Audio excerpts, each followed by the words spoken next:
Hi friends! ఈరోజు మనం రీసెంట్‌గా హిందీలో ఒక మంచి థ్రిల్లర్ అండ్ కామెడీ డ్రామా కాన్సెప్ట్‌తో వచ్చిన జీ5లో స్ట్రీమింగ్ అవుతున్న 'హిసాబ్ బరాబర్' మూవీ స్టోరీ డిస్కస్ చేసుకోబోతున్నాం. ఇలాగే మీకింకా ఏ మూవీ స్టోరీని ఎక్స్‌ప్లనేషన్ కావాలి అంటే ఆ మూవీ నేమ్ అనేది కామెంట్ బాక్స్‌లో కామెంట్ చేయండి. ఇంకా ఏమాత్రం ఆలస్యం చేయకుండా మూవీలోకి వెళ్ళిపోదాం. మూవీ స్టార్ట్ అవ్వగానే మన మూవీలో మెయిన్ క్యారెక్టర్ అయిన రాధామోహన్‌ని చూపిస్తారు. రాధామోహన్ రైల్వే డిపార్ట్మెంట్‌లో టీటీఈగా పనిచేస్తూ ఉంటాడు. ఒకరోజు డ్యూటీలో ఉండగా ట్రైన్ స్టార్ట్ అయ్యి వెళ్తూ ఉండగా రాధామోహన్ అక్కడే ప్లాట్‌ఫారంపై నారింజ పండ్లు అమ్మే మహిళ బండిపై ఉన్న నారింజ పండ్లు తీసుకొని పరిగెత్తుకుంటూ వచ్చి ట్రైన్ ఎక్కుతాడు. అదంతా చూసిన ట్రైన్‌లో ఉన్నవారు షాక్ అవుతారు. ఇంకా ట్రైన్ ఎక్కిన రాధామోహన్ ఆ పళ్ళని ట్రైన్‌లోని వారికి పంచిపెడుతూ అలా అదే ట్రైన్‌లో డైలీ ప్యాసింజర్ అయిన పూనం అనే మహిళకి నారింజ పండు ఇవ్వబోగా జరిగిందంతా చూసిన పూనం రాధామోహన్‌తో మీరు దొంగలించి తెచ్చిన పండ్లు నేను తీసుకోను అంటుంది. అది విన్న రాధామోహన్ అయ్యయ్యో! మీరందరూ నన్ను తప్పుగా అర్థం చేసుకున్నారు అని జరిగింది చెప్తాడు. నిజానికి రాధామోహన్ ఆ మహిళ దగ్గర ₹10 నారింజ పండు అంటే 2 పండ్లు కొని ₹100 ఇవ్వగా ఆ మహిళ చేంజ్ తీసుకురావడానికి పక్కకి వెళ్ళగా అదే టైంకే ట్రైన్ కదలడంతో డబ్బు వదులుకోవడం ఇష్టం లేని రాధామోహన్ మిగతా ₹80కి బదులు 8 పండ్లు తీసుకొని పరిగెత్తుకుంటూ వచ్చి ట్రైన్ ఎక్కి ఉంటాడు. ఇంకా అలా నిజం తెలిసిన అక్కడి ప్యాసింజర్స్ అండ్ పూనం తనని తప్పుగా అనుకున్నందుకు తనకి సారీ చెప్తారు. ఇంకా పూనం మాత్రం రాధామోహన్ని చూస్తూ జరిగింది గుర్తు చేసుకుంటుంది. ఇక్కడే మనకు తెలిసే విషయం ఏంటంటే 15 సంవత్సరాల క్రితం పూనం ఇంట్లో తన ఫ్యామిలీ తన కోసం పెళ్లి సంబంధాలు చూస్తూ ఉండగా రాధామోహన్ సంబంధం కూడా వస్తుంది. రాధామోహన్ ఫోటో చూసిన పూనంకి తను బాగా నచ్చేస్తాడు కూడా. అయితే తర్వాత పూనంకి తెలిసే షాకింగ్ విషయం ఏంటంటే రాధామోహన్ తనని రిజెక్ట్ చేశాడు అని. రీజన్ ఏంటి అని కనుక్కోగా పూనంకి తన స్టడీలో మ్యాథ్స్ సబ్జెక్ట్లో తక్కువ మార్క్స్ వచ్చాయి అని. ఈ విషయం తెలిసిన పూనం మ్యాథ్స్ సబ్జెక్ట్లో మార్క్ తక్కువ వస్తే రిజెక్ట్ చేయడం ఏంటి, వీడు మ్యాథ్స్ పిచ్చోడ్లా ఉన్నాడు అనుకుంటుంది. సీన్ కట్ చేస్తే రాధామోహన్ తన డ్యూటీ కంప్లీట్ చేసుకొని నెక్స్ట్ స్టేషన్లో దిగి అక్కడ ఉండే సుందరి అనే ఎంప్లాయ్తో మాట్లాడతాడు. ఇక్కడే మనకు తెలిసే విషయం ఏంటంటే రాధామోహన్ సీఏ అవ్వాలి అని ప్రిపేర్ అవుతూ ఉన్న సమయంలో రైల్వే ఎంప్లాయ్ అయిన తన ఫాదర్ చనిపోవడంతో ఈ జాబ్ రాధామోహన్ తప్పక తీసుకోవాల్సి వచ్చి ఉంటుంది. రాధామోహన్కి అకౌంట్స్ అంటే చాలా ఇష్టం అండ్ ఇంట్రెస్ట్. అందుకే ఇప్పుడు రైల్వే టీటీఈగా జాబ్ చేస్తున్నా సరే కొంతమంది స్టూడెంట్స్కి వీక్లీ ట్వైస్ ట్యూషన్స్ ఫ్రీగా చెప్తూ వారి ప్రాబ్లమ్ సాల్వ్ చేస్తూ ఉంటాడు. ఇంకా రాధామోహన్కి తన వైఫ్తో డైవర్స్ అయ్యి ఉంటుంది. వారికి మను అనే కొడుకు ఉండగా డైవర్స్ తర్వాత రాధామోహనే తన కొడుకుని చూసుకుంటూ ఉంటాడు. రాధామోహన్ ఎదిరింట్లోనే ఉండే మోనాలిసా అనే మహిళ మనుకి కేర్ టేకర్గా ఉంటుంది. అలా రాధామోహన్ హ్యాపీగా తన కొడుకుని చూసుకుంటూ రైల్వే టీటీఈగా జాబ్ చేస్తూ తనకి ఇష్టమైన అకౌంట్స్ కొంతమంది స్టూడెంట్స్కి టీచ్ చేస్తూ లైఫ్లో హ్యాపీగా ఉంటాడు. నెక్స్ట్ సీన్లో ఇలా ఉండగా ఒకరోజు రాధామోహన్ తన కంప్యూటర్లో వర్క్ చేసుకుంటూ ఉండగా అప్పుడే రాధామోహన్కి తెలిసే విషయం ఏంటంటే ఈ మంత్ తన ఇంటి ఖర్చుల కోసం బ్యాంక్ అకౌంట్ నుండి ఎంత డబ్బు డ్రా చేశాడో చూసుకుంటూ ఉండగా తన బ్యాంక్ అకౌంట్ నుండి ₹27.50 కట్ అయినట్టు స్టేట్మెంట్ చూసి అసలు తన అకౌంట్ నుండి ఆ డబ్బు ఎందుకు కట్ అయ్యిందో అర్థం కాక దీని గురించి బ్యాంక్లో కంప్లైంట్ ఇవ్వాలని ఫిక్స్ అవుతాడు. నిజానికి రాధామోహన్ ఒక లెక్కల మాస్టారు. తనది అయిన ₹1 కూడా వదిలిపెట్టే ప్రసక్తే ఉండదు. కాబట్టి ఇంకా మరుసటి రోజు ఉదయాన్నే రాధామోహన్ తన అకౌంట్ ఉన్న డూ బ్యాంకుకి వెళ్ళి అక్కడే ఉన్న బ్యాంక్ ఎంప్లాయ్ అయిన తివారీకి తన ప్రాబ్లం గురించి చెప్తూ తన అకౌంట్ నుండి ₹27.50 కట్ అయ్యాయని, కానీ ఆ డబ్బు ఎందుకు కట్ అయ్యిందో అక్కడ ఎలాంటి ఇన్ఫర్మేషన్ లేదు, అందుకే కంప్లైంట్ ఇవ్వడానికి వచ్చాను అని అంతా చెప్పగా అది విన్న తివారీ ₹27.50 కట్ అయ్యాయని కంప్లైంట్ ఇవ్వడానికి బ్యాంకుకే వచ్చారా అని, అయినా ₹27.50 కోసం కంప్లైంట్ ఇవ్వడం ఏంటి అని చులకనగా మాట్లాడి దీనివల్ల మా అందరి టైం వేస్ట్ అవుతుంది అంటాడు. కానీ రాధామోహన్ మాత్రం అది నా డబ్బు, నా సంపాదనలో ప్రతి రూపాయికి లెక్క ఉండాల్సిందే అని కంప్లైంట్ రాసి తివారీకి ఇవ్వగా తివారీ పొద్దున్నే వీడి చిల్లర గోడ్లేంట్రా బాబు అనుకుని కంప్లైంట్ తీసుకుని ఆ కంప్లైంట్ని తన సీనియర్ ఆఫీసర్కి చూపించి పైకి ఫార్వర్డ్ చేయిస్తా, వారి నుండి రిప్లై వచ్చాక మీకు ఇన్ఫార్మ్ చేస్తా, మీరు వెళ్ళి 3-4 రోజుల తర్వాత రండి అని చెప్పడంతో రాధామోహన్ ఓకే అని చెప్పి అక్కడి నుండి వెళ్ళిపోతాడు. అలా రాధామోహన్ బ్యాంకు నుండి వెళ్ళిపోతూ ఉండగా అక్కడే ఉన్న కుకు అనే వ్యక్తి క్రెడిట్ కార్డ్ తీసుకోమని రాధామోహన్ని బలవంతం చేస్తాడు. కానీ రాధామోహన్ తనకి అవసరం లేదు అని అక్కడి నుంచి వెళ్ళిపోతాడు. సీన్ కట్ చేస్తే రాధామోహన్ అలా ట్రైన్లో వెళ్తూ ఉండగా అదే ట్రైన్లో వెళ్తున్న పూనం రాధామోహన్ని చూసి తనతో మాట్లాడాలి అనుకుంటుంది. అయితే అదే టైంకే మరో వ్యక్తి వారి మధ్యలోకి వచ్చి రాధామోహన్తో మాట్లాడుతూ ఉండడంతో పూనం తనతో మాట్లాడలేకపోతుంది. అలా పూనం తన స్టేషన్ రాగానే ట్రైన్ దిగి వెళ్ళిపోతుంది.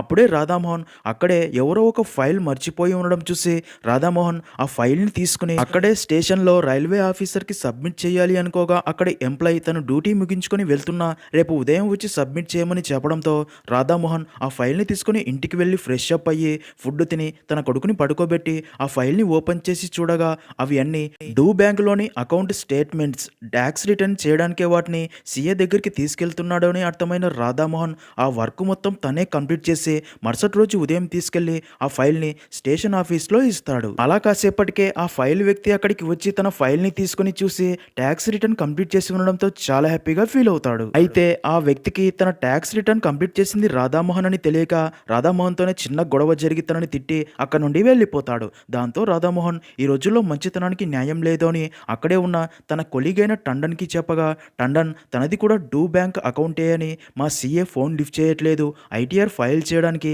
ఈరోజే లాస్ట్ డేట్, ఐటీఆర్ ఫైల్ చేయమని రిక్వెస్ట్ చేయగా దానికి రాధామోహన్ తను సీఏ కాదు కదా అంటాడు.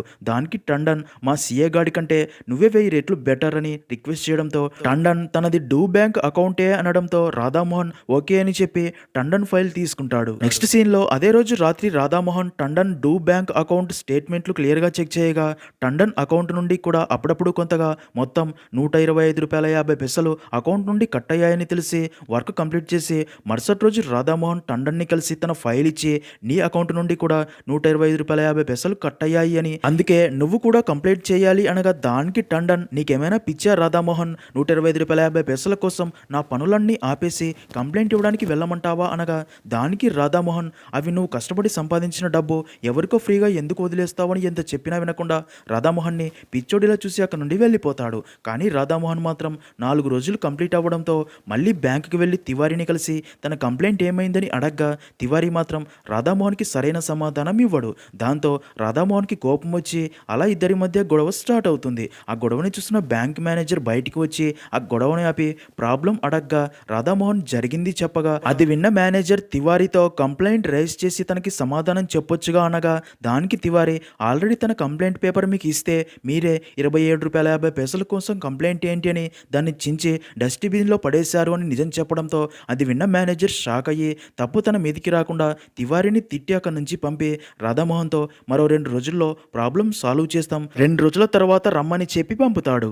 సీన్ కట్ చేస్తే 2 రోజుల తర్వాత రాధామోహన్ మళ్ళీ బ్యాంకుకి రాగా తనని చూసిన బ్యాంక్ మేనేజర్ తన దగ్గరికి వచ్చి మీ అకౌంట్లో మీ ₹27.50 క్రెడిట్ అవుతాయి అని, అలాగే మా బ్యాంకు వల్ల జరిగిన ఈ తప్పుకి బదులుగా మీకు బ్యాంకు తరపు నుండి ఈ టీవీ గిఫ్ట్గా ఇస్తున్నామని టీవీ ఇస్తాడు. అది చూసిన రాధామోహన్ షాక్ అవుతాడు. ఇంకా టండన్కి కూడా టీవీ గిఫ్ట్గా వస్తుంది. ఎందుకంటే రాధామోహన్ చెప్పింది విన్న తర్వాత టండన్ కూడా బ్యాంకులో కంప్లైంట్ ఇచ్చి ఉంటాడు కాబట్టి. అలా రాధామోహన్ చెప్పడం వల్ల తనకి టీవీ గిఫ్ట్గా రావడంతో తనతో పాటు మరో 2 కొలీగ్స్కి కూడా టండన్ చిన్న పార్టీ ఇస్తాడు. అప్పుడే బాగా ఆలోచించిన రాధామోహన్ వారితో ఏదో ఒకటి ఆశించకుండా ఎవరు ఏది ఫ్రీగా ఇవ్వరు టీవీతో సహా అనగా దానికి టండన్ నా దగ్గర ఆశించడానికి ఏముంది అంటాడు.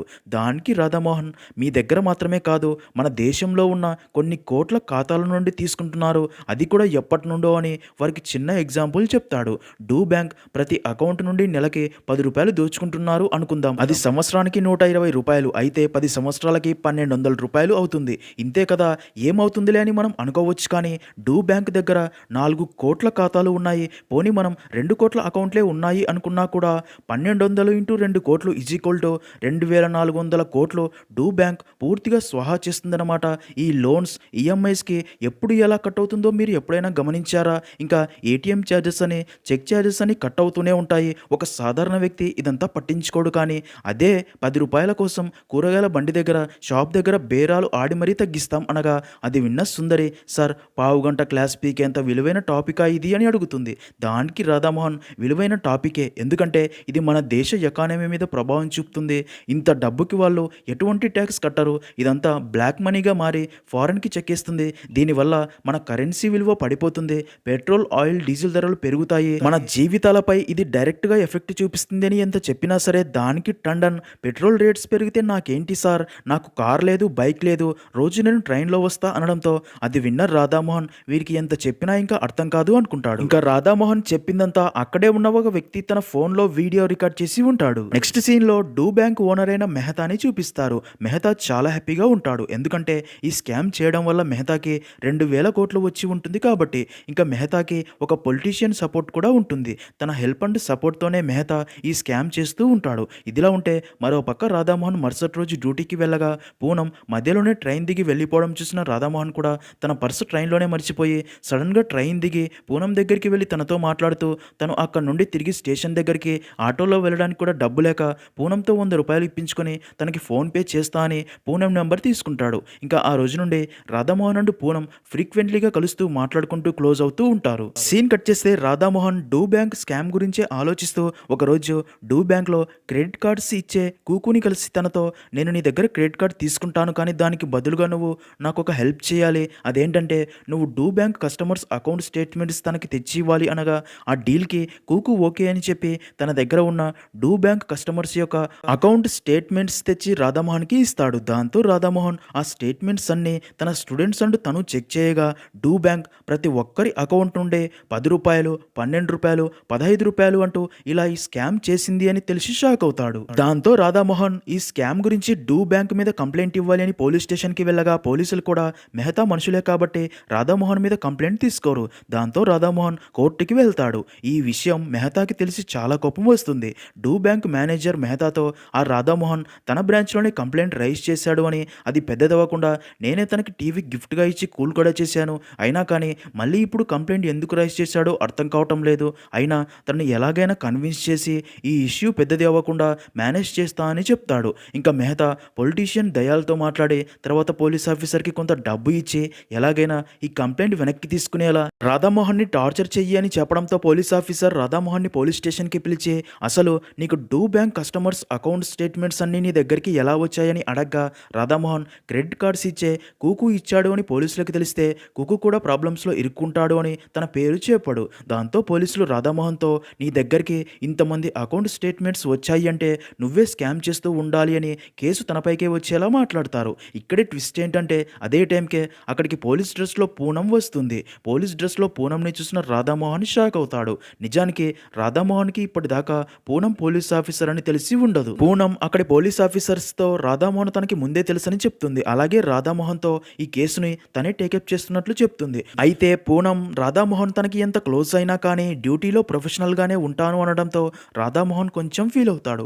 అప్పుడే రాధామోహన్ పూనంతో అసలు తనకి ఈ స్కామ్ గురించి ఎలా తెలిసిందో అంతా చెప్తాడు. అది విన్న పూనం తనతో అసలు నీకు ఇంతమంది డూ బ్యాంక్ అకౌంట్ స్టేట్మెంట్స్ నీ దగ్గరికి ఎలా వచ్చాయని అడగ్గా అది విన్న రాధామోహన్ ఆ ప్రశ్నకు మాత్రం సమాధానం చెప్పకుండా సైలెంట్ అయిపోతాడు. దాంతో పూనం రాధామోహన్ ఈ ప్రశ్నకి సమాధానం చెప్పేదాకా ఈ కేసు ముందుకు వెళ్ళదు అని, అలాగే తను కూడా ఒకసారి అన్ని అకౌంట్ స్టేట్మెంట్స్ చెక్ చేశాకే నాకు ప్రాబ్లం నిజమా కాదా అని తెలుస్తుంది అని చెప్తుంది.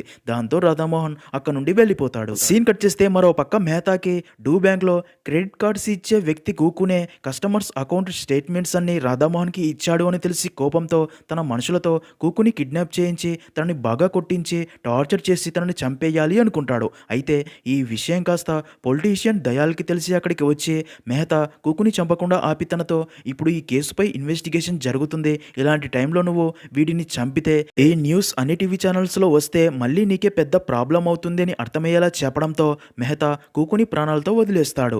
అప్పుడే దయాల్ మెహతాతో నువ్వు ముందు టెన్షన్ పడకు, ఆ రాధామోహన్ గాడిని భయపెట్టో బెదిరించో ఏదో ఒకటి చేసి ఈ కేసు వాపస్ తీసుకునేలా నేను చేస్తా కదా అని ధైర్యం చెప్తాడు. నెక్స్ట్ సీన్లో రాధామోహన్ తన కొడుకుని తీసుకుని బయటికి వెళ్ళి ఎంజాయ్ చేస్తూ ఉండగా అదే టైంకే రాధామోహన్ని చూసిన కూకు అక్కడికి వచ్చి తనతో ఆ మెహతా అండ్ దయాల్ మామూలు వారు కాదు, వారి వల్ల నీ కొడుక్కి నీకు ప్రమాదం ఉంది, అందుకే జాగ్రత్తగా ఉండమని చెప్తాడు. అది విన్న రాధామోహన్కి వారి వల్ల తన ప్రాణానికే ప్రమాదం ఉందని అర్థమవుతుంది. ఇదిలా ఉంటే మరో పక్క డూ బ్యాంక్ మేనేజర్ తన బ్యాంక్ కస్టమర్స్ అకౌంట్ స్టేట్మెంట్స్లో కూడా ఫ్రాడ్ చేసి అవి పోలీసులకి ఇస్తాడు. ఆ స్టేట్మెంట్స్ చూసిన పోలీసులకి ఫ్రాడ్ చేసింది బ్యాంకు కాదు రాధామోహన్ అని మ్యానిపులేట్ అయ్యేలా చేయడంతో ఆ స్టేట్మెంట్స్ చెక్ చేసిన పూనంకి అసలు నిజం తెలియక రాధామోహన్ని పోలీస్ స్టేషన్కి పిలిచి ఆ బ్యాంక్ స్టేట్మెంట్స్ చూపించి ఇది డూ బ్యాంక్ మేనేజర్ ఇచ్చిన అకౌంట్ స్టేట్మెంట్స్, నువ్వు చెప్తున్నట్లు ఏ ఒక్క కస్టమర్ అకౌంట్ నుండి డబ్బు కట్టు కాలేదు అని చెప్పడంతో అది విన్న రాధామోహన్ షాక్ అయ్యి అయితే బ్యాంకు వాళ్ళు స్టేట్మెంట్స్లో కూడా స్కామ్ చేశారని అర్థమయ్యే పూనంతో ఈ పేపర్లో ఆ కస్టమర్స్ ఫోన్ నెంబర్స్ లిస్టు ఉంది, ఇప్పుడు మీ దగ్గర ఉన్న వారి స్టేట్మెంట్స్ తీసుకుని ఆ కస్టమర్స్ దగ్గరికి వెళ్ళి వారి అఫీషియల్ స్టేట్మెంట్స్ తీసుకుని క్రాస్ చెక్ చేస్తే అప్పుడు బ్యాంకు వాళ్ళు స్టేట్మెంట్స్లో కూడా ఫ్రాడ్ చేశారని మీకు అర్థమవుతుంది అనడంతో అదంతా విన్న పూనం పోలీస్ ఆఫీసర్ మిశ్రాకి కస్టమర్స్ ఫోన్ నెంబర్ లిస్ట్ ఇచ్చి వారికి కాల్ చేసి వారి స్టేట్మెంట్స్ తీసుకొని పోలీస్ స్టేషన్కి రప్పించమని చెప్తుంది. అలా పూనం మరుసటి రోజు ఆ లిస్ట్లోని కొంతమంది పోలీస్ స్టేషన్కి పిలిపించి వారి స్టేట్మెంట్స్ బ్యాంక్ స్టేట్మెంట్స్తో చెక్ చేస్తుంది. అయితే customers statements and bank statements match అవ్వడంతో అంటే డూ బ్యాంక్ కస్టమర్స్ అకౌంట్ నుండి డబ్బు కట్ కాలేదని ఎలాంటి స్కామ్ జరగలేదని అర్థమయ్యి అక్కడికి వచ్చిన రాధామోహన్తో అదే విషయం చెప్పి తను సబ్మిట్ చేసిన స్టేట్మెంట్సే తప్పు అని చెప్తుంది. అది విన్న రాధామోహన్కి చాలా కోపం వచ్చి పూనంతో ఇక్కడ ఉన్న క్యాలిక్యులేషన్స్ అన్నీ తప్పు, మీకు అకౌంటింగ్ రానప్పుడు చేయడం దేనికి, ఇక్కడ అకౌంట్స్లో నెంబర్స్ లాగే మనుషులు కూడా దిగజారిపోయారు అంటాడు. అది విన్న పూనంకి చాలా కోపం వచ్చి అకౌంట్స్లో నెంబర్ దిగజారితే అవి ఎప్పుడైనా సరి చేసుకోవచ్చు కానీ బంధాలు అలా కాదు, ఒక్కసారి మనసు విరిగితే దాన్ని సరిచేయడం ఎవరి వల్ల కాదు. 15 సంవత్సరాల క్రితం ఒక అమ్మాయికి లెక్కల్లో తక్కువ మార్కులు వచ్చాయని మీరు తనని రిజెక్ట్ చేశారు, కానీ విధి ఆ లెక్కని సరిచేయాలి అనుకుంది, అందుకే ఈరోజు అదే పూనం మీ లెక్కల్ని సరిచేస్తుంది అని చెప్తుంది. అది విన్న రాధామోహన్కి తను 15 సంవత్సరాల క్రితం రిజెక్ట్ చేసింది పూనంనే అని అర్థమయ్యి ఆ కోపంతోనే ఇప్పుడు తన మీద రివెంజ్ తీర్చుకుంటుందేమో అనుకుంటాడు. సీన్ కట్ చేస్తే అలా ఈ కేసు కోర్టుకి వెళ్తుంది. జడ్జి కస్టమర్స్ అకౌంట్ స్టేట్మెంట్స్ అలాగే బ్యాంకు స్టేట్మెంట్స్ చెక్ చేయగా రెండూ మ్యాచ్ అవుతాయి. ఇంకా రాధామోహన్ ఇచ్చిన అకౌంట్ స్టేట్మెంట్స్ మాత్రమే వేరుగా ఉండడంతో రాధామోహన్ కావాలని బ్యాంకు పేరు చెడగొట్టాలి అని కస్టమర్స్లో భయం పుట్టేలా ఇదంతా చేసినందుకు ఫ్రాడ్ కేసులో ఒకరోజు జైలు శిక్ష విధిస్తున్నట్లు తీర్పు ఇస్తాడు. అలా రాధామోహన్ని వ్యాన్లో జైలుకు తీసుకెళ్తూ ఉండగా అదే టైంకే అక్కడికి మెహతా వచ్చి రాధామోహన్తో అసలు ఇదంతా నీకు ఎందుకు చెప్పు, నీ జాబ్ నువ్వు చేసుకోకుండా బ్యాంకు వాళ్ళు డబ్బులు కట్ చేస్తున్నారు, స్కామ్లు చేస్తున్నారు అని నిజం బయట పెడతా అని ఎగిరెగిరి పడ్డావు, కానీ చివరికి ఏమైంది, నువ్వు చెయ్యని తప్పుకి జైలుకి వెళ్తున్నావు. ఇప్పుడు మంచికి రోజులు కావు, నేను చేస్తుంది స్కామే కానీ అది ప్రజలకు కూడా తెలియకుండా చేస్తున్నా. ఒక్కొక్కరి అకౌంట్ నుండి 10, 12, 15 రూపాయలు మాత్రమే కట్ చేస్తా. ఒక్కొక్కరిగా చూస్తే వారికి అది పెద్ద అమౌంట్ అనిపించదు, వారు పట్టించుకోరు కూడా, కానీ అలా ప్రతి ఒక్కరి అకౌంట్ నుండి డబ్బు కట్ చేస్తే అదే నాకు బడా అమౌంట్. ఇది ఎవ్వరూ కనిపెట్టరు, నీలా ఎవరైనా కనిపెట్టినా సరే నా పవర్తో వారికి నీకైతే పట్టిస్తా. మర్యాదగా ఇది ఇక్కడితో వదిలే, రేపు జైలు నుండి బయటికి వచ్చాక నీ ఉద్యోగం నువ్వు చేసుకో అని నవ్వి నువ్వు జైలు నుండి బయటికి వచ్చాక ఇంకా పెద్ద టీవీ గిఫ్ట్గా ఇస్తా అని చెప్పి వెళ్ళిపోతాడు. ఇంకా అప్పుడే అక్కడికి పూనం వచ్చి రాధామోహన్ని చూసి చాలా ఫీల్ అయ్యి జరిగింది గుర్తు చేసుకుంటుంది. నిజానికి పూనం కస్టమర్ అకౌంట్ స్టేట్మెంట్స్ అలాగే బ్యాంక్ మేనేజర్ ఇచ్చిన స్టేట్మెంట్స్ చెక్ చేయగా రాధామోహన్ చెప్పింది నిజమే అని తెలుస్తుంది. అందుకే తన సీనియర్ ఆఫీసర్ని కలిసి అదే విషయం చెప్పి బ్యాంకు వారిపై యాక్షన్ తీసుకుందామని చెప్పగా దానికి తన సీనియర్ ఆఫీసర్ పూనంని బెదిరిస్తాడు. ఈ విషయం ఎవరికీ తెలియకూడదు అని, ఈ విషయం బయట ఎవరికైనా చెప్తే నీ ఉద్యోగంతో పాటు నీ ప్రాణానికి ప్రమాదం అని బెదిరిస్తాడు. అందుకే 2 స్టేట్మెంట్స్ మ్యాచ్ అయ్యాయని చెప్పు అని వార్నింగ్ ఇచ్చి ఉంటాడు. అందుకే పూనం తనకి నిజం తెలిసినా సరే రాధామోహన్కి సపోర్ట్ చేయదు. అలాగే తను రాధామోహన్ విషయంలో తప్పు చేశాను అని గిల్టీగా ఫీల్ అయ్యి చాలా బాధపడుతుంది. తర్వాత రాధామోహన్కి సారీ చెప్పాలని చాలాసార్లు కాల్ చేస్తుంది, కానీ రాధామోహన్ పూనం కాల్ లిఫ్ట్ చెయ్యడు. ఇక్కడే మనకు తెలిసే ఒక విషయం ఏంటంటే కొన్ని సంవత్సరాల ముందు పూనం హస్బెండ్ చనిపోయి ఉంటాడు. అప్పటి నుండి పూనం మంచానికే పరిమితమైన తన మామయ్యని చూసుకుంటూ ఉంటుంది. సీన్ కట్ చేస్తే మరో పక్క బాగా ఆలోచించిన రాధామోహన్ ఈ స్కామ్ గురించి ఎలాగైనా బయటపెట్టాలని ఫిక్స్ అయ్యి డూ బ్యాంక్ కస్టమర్స్ స్టేట్మెంట్స్ అన్ని ఆర్బీఐకి పంపుతాడు స్కామ్ జరుగుతుంది అని. దాంతో ఆర్బీఐ వాళ్ళు మెహతాకి ఫోన్ చేసి సీరియస్ అవుతారు. అది ఒకవేళ నిజమైతే డూ బ్యాంక్ మీద చర్యలు తీసుకుంటామని చెప్తారు. దాంతో మెహతాకి రాధామోహన్ మీద చాలా కోపం వస్తుంది.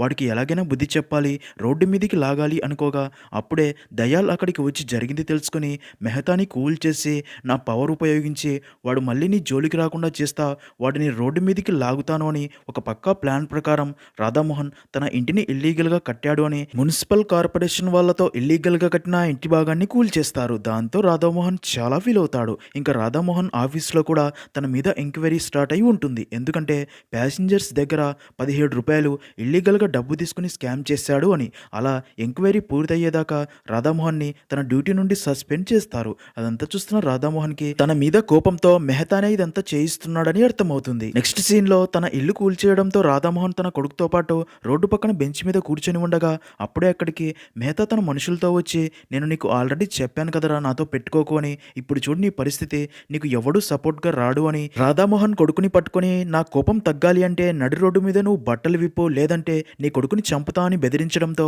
రాధామోహన్ తన డ్రెస్ విప్పబోగా అప్పుడే అక్కడికి మాల్లో రాధామోహన్ టండన్కి ఆ బ్యాంకు వాళ్ళు చేస్తున్న స్కామ్ గురించి చెప్తున్నప్పుడు ఒక వ్యక్తి అదంతా తన ఫోన్లో రికార్డ్ చేసి ఉంటాడు. అప్పుడే ఆ వ్యక్తి అక్కడికి వచ్చి మెహతాతో ఆ పిల్లాడిని వదిలేయమని చెప్పినా మెహతా తన మాట వినడు. అయితే ఆ వ్యక్తి తమ స్లమ్లో వారందరినీ అక్కడికి పిలవడంతో మెహతా వారందరినీ చూసి తను అండ్ తన మనుషులు అక్కడి నుండి పారిపోతారు. అప్పుడే ఆ వ్యక్తి రాధామోహన్తో మీరు ఆ రోజు మాల్లో చెప్పిన లెక్క అర్థం కాలేదు కానీ మాటలు అర్థమయ్యాయి, వీడు నా కొడుకు సీఏ చదివిస్తున్నాను, ఆ వీడియో వీడికి చూపించాను, అప్పుడే మాకు వీడు బ్యాంకు వాళ్ళు మమ్మల్ని ఎలా స్కామ్ చేస్తున్నారో అర్థం అర్థమయ్యేలా చెప్పాడు. అందుకే ఆ బ్యాంక్‌లో అకౌంట్స్ అన్నీ మేమందరం క్లోజ్ చేశామని చెప్తారు. అది విన్న రాధామోహన్ ఈ ఐడియా నాకెందుకు రాలేదు అని మిగతా వారందరికీ బ్యాంక్‌లో జరుగుతున్న స్కామ్ గురించి చెప్పి డూ బ్యాంక్‌లోని వారి అకౌంట్స్ అన్నీ క్లోజ్ చేసుకునేలా చేస్తాడు. అంతమంది కస్టమర్స్ తమ అకౌంట్స్ క్లోజ్ చేయడం చూస్తున్న మిగతా వారు కూడా డూ బ్యాంక్ త్వరలో క్లోజ్ అవుతుందేమో అని భయపడి మిగతా వారు కూడా తమ అకౌంట్స్ అన్నీ క్లోజ్ చేయడం స్టార్ట్ చేస్తారు. అదంతా చూస్తున్న మెహతా మరింత కోపంతో రగిలిపోతాడు. అప్పటికే ఆర్బీఐ వారితో ప్రాబ్లమ్స్ ఫేస్ చేస్తూ ఉండగా ఇప్పుడు తమ బ్యాంక్ కస్టమర్స్ కూడా అకౌంట్స్ అన్ని క్లోజ్ చేస్తూ ఉండడంతో ఏం చేయాలో అర్థం కాదు. మరో పక్క అదంతా చూస్తున్న పూనం కూడా ధైర్యం తెచ్చుకొని రాధామోహన్కి సపోర్ట్గా డూ బ్యాంక్లో స్కామ్ జరుగుతున్నట్లు original statements and reports upload చేసి ఒక వీడియో రికార్డ్ చేసి అది సోషల్ మీడియాలో షేర్ చేస్తుంది. ఆ వీడియో వైరల్ అయ్యి కస్టమర్స్ అందరూ ఆ వీడియో చూసి రాధామోహన్ చెప్పింది నిజమని నమ్ముతారు. ఇంకా అదంతా టీవీలో చూస్తున్న మెహతా ఫుల్గా భయపడిపోయి దయాల్తో తనని ఈ ప్రాబ్లం నుండి కాపాడమని అడగ్గా దానికి దయాల్ నీ దగ్గర ఇప్పుడు 2,000 కోట్లు ఉన్నాయి కదా, అందులో 1,500 కోట్లు నాకు ఇచ్చి మిగిలిన 500 కోట్లు తీసుకుని నువ్వు లండన్కి వెళ్ళిపో, లండన్కి వెళ్ళడానికి నేను హెల్ప్ చేస్తా అనడంతో మెహతా దగ్గర మరో దారి లేక ఆ డీల్కి ఓకే చెప్పి కొన్ని బ్యాగ్స్లో 1,500 కోట్ల డబ్బు ఉంది అని దయాల్కి ఇచ్చి మిగిలిన డబ్బు తీసుకుని దయాల్ హెల్ప్తో లండన్కి వెళ్లేందుకు ఎయిర్పోర్ట్కి చేరుకుంటాడు. మరో పక్క ₹17 స్కామ్ ఎంక్వైరీలో భాగంగా రాధామోహన్ని ఆఫీసర్స్ ఎంక్వైరీ స్టార్ట్ చేయగా రాధామోహన్ తను స్కామ్ చేయలేదు అని తన డ్యూటీలో ఉన్నప్పుడు ఇచ్చిన టికెట్స్ అండ్ ఫైన్స్ డబ్బులతో కూడిన మొత్తం డీటెయిల్స్ ఉన్న రిపోర్ట్స్ అన్ని సబ్మిట్ చేయడంతో రాధామోహన్ ఎలాంటి స్కామ్ చేయలేదు అని తెలుస్తుంది. అప్పుడే రాధామోహన్ వారితో ₹17 స్కామ్ కోసం నన్ను ఎంక్వైరీ చేశారు కానీ పెద్ద స్కామ్ని వదిలేశారు అని చెప్పి నవ్వుతాడు. మరో పక్క మెహతా ఫ్లైట్లోకి ఎక్కి కూర్చోగా అప్పుడే తన దగ్గరికి స్టాఫ్ వచ్చి మీ లగేజీ బ్యాగ్లో ఏదో విచిత్రంగా ఉంది అని తనని తన బ్యాగ్స్ దగ్గరికి తీసుకెళ్లి చూపించగా ఇక్కడే అదిరిపోయే ట్విస్ట్ ఏంటంటే ఆ బ్యాగ్లో డబ్బు ఉండదు, పేడ ఉంటుంది. అది చూసిన మెహతా షాక్ అవుతాడు. నిజానికి ఎయిర్పోర్ట్లోని క్లీనింగ్ స్టాఫ్ అందరికీ కూడా డూ బ్యాంక్లో అకౌంట్స్ ఉంటాయి. వారికి మెహతా డబ్బుతో పారిపోతున్నాడు అని తెలిసి ఆ బ్యాగ్స్లోని డబ్బు మొత్తం ఒక ట్రక్లో వేసి ఆ బ్యాగ్స్ అన్ని పేడతో నింపి ఉంటాడు. ఇంకా డబ్బు ట్రక్ ఆర్బీఐ అండ్ పోలీసులు ఉన్న ప్లేస్కి వెళ్తుంది. అక్కడే ఉన్న ఆర్బీఐ ఆఫీసర్స్కి ఈ స్కామ్ని బయటపెట్టి డబ్బు మిస్ అవ్వకుండా పట్టించినందుకు రాధామోహన్కి థ్యాంక్స్ చెప్తారు. మరో పక్క పోలీసులు మెహతాని అరెస్ట్ చేయగా అప్పుడే మెహతా తనని కాపాడమని దయాల్కి ఫోన్ చేస్తాడు. ఇక్కడే ట్విస్ట్ ఏంటంటే మెహతా దయాల్కి 1,500 కోట్లు అని చెప్పి 600 కోట్లు మాత్రమే ఇచ్చి ఉంటాడు. దాంతో దయాల్ కూడా తన మీద సీరియస్ అయ్యి నన్నే మోసం చేసినందుకు నీకు ఇదే కరెక్టు అంటాడు. ఇంకా రాధామోహన్ తన ఈ స్కామ్ని బయట పెట్టినందుకు చాలా హ్యాపీగా ఫీల్ అయ్యి ఒరిజినల్ రిపోర్ట్స్ బయటపెట్టి తనకి హెల్ప్ చేసినందుకు పూనంకి థ్యాంక్స్ చెప్పి అలా ఇద్దరు మళ్ళీ కలిసిపోతారు. ఇంకా పోలీసులకి ఈ స్కామ్లో నిందితులైన దయాల్ అండ్ మెహతాని అరెస్ట్ చేసి జైల్లో పెడతారు. అలా అక్కడితో మూవీ అనేది ఎండ్ అవుతుంది.